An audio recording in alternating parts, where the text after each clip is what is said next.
Christine Stegling, hi. Hi, Anne. Thank you so much for taking the time to chat to us.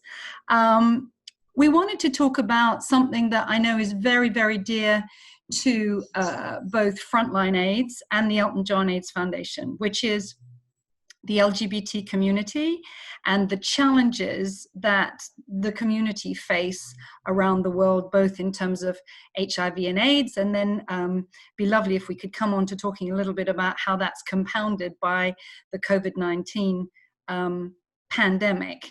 Obviously, we've both been concerned for many years about huge challenges that this community faces, and if you are lesbian, gay, transgender, or bisexual, how hard it is to protect yourself, to access services, and so on. And the signature work we responded to for this was the LGBT Fund, which the foundation set up in 2016, co-funded with the Office of the Global AIDS Coordinator with PEPFAR, $10 million fund. And the vast majority of that was managed and distributed through our partnership with Frontline AIDS. Mm-hmm. So what would be great is if we could start by you talking a little bit about the fund and what you're proud of that it achieved. Yeah, so as you say, it came about in 2016 as an emergency fund for the LGBT community, as a partnership between ourselves and the Elton John AIDS Foundation. And really what it responds to is mainly the really emergency situations that LGBT people are facing in many countries where we work. And the fund has really been working in sub-Saharan Africa and the Caribbean. And many of those situations are threats of violence, real discrimination, being not safe in your house or in your community. But the difference with this fund compared to other human rights funding mechanisms was really that there was a very strong link to HIV. So threats of violence, discrimination, and human rights violations that would prevent you from accessing HIV services. And that's the difference that fund made. It is on two levels. So one is that emergency, direct help, immediate help, often very small amounts of money. And then there's a second part to it, which were more long-term grants, also not huge amounts of money actually, to get at the more systemic changes, legal changes, policy changes. So for us, the interesting or the exciting bit of the fund was really that it provided an immediate relief in very difficult circumstances, but it sits within the broader work that Frontline AIDS is able to do. So it sits within the community networks that we work. So we are able to get funding out very quickly. We have a very nimble and lean kind of mechanism, and it sits within community networks that we're already working with to make sure that the money gets to the right people. So yes, an enormous amount of work, enormous amount of funding and grants that went out in like 4 years, almost 30,000 LGBT people being reached, over 400 grants, and over $3.7 million that went through our mechanism. And so, yeah, very proud that we could do that. And obviously, sadly, still aware that this kind of work remains necessary and maybe even more so in our current circumstances. Yeah, for sure. Let's just talk a little bit about the Rapid Response Fund, about that super quick mechanism, because I think that was new to both of us. Yeah. And I think, people don't always realize just how tough life can get for the LGBT community in certain environments where homosexuality is not just stigmatized, but criminalized. Could you give a flavor of the sort of things that the Rapid Response Fund was able to do as a new mechanism and working in the way that it did? Yeah, a lot of the really rapid requests, or where it was really a matter of life and death, or really people being in very unsafe circumstances.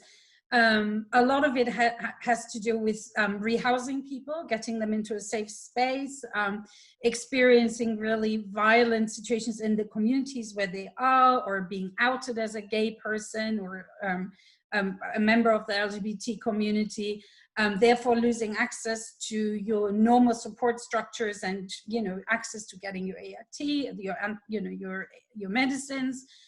So a lot of those requests have been to rehouse people, to provide medical services, provide psychosocial services, and really getting people out of a tough spot at that given point in time, and then trying to figure out what else needs to be done to make sure that that person is okay in the longer run. We keep on saying, when you look through our database of the requests that we continue to get, it's really a very sad set of stories and experiences that people have in communities where they're not accepted as full equals in those communities and as citizens with the same rights to protection and safety as other citizens. One of the things I'm enormously sort of proud of, and I think is really interesting and totally fits within, if you like, the whole sector and the movement, is this notion that actually you really needed people from inside the community to support individuals. And I know that both the Rapid Response Fund and what we call the deep engagement grants, the bigger grants, really worked very hard to do that. Can you talk a little bit more about why that's so important and what you saw as the success from that?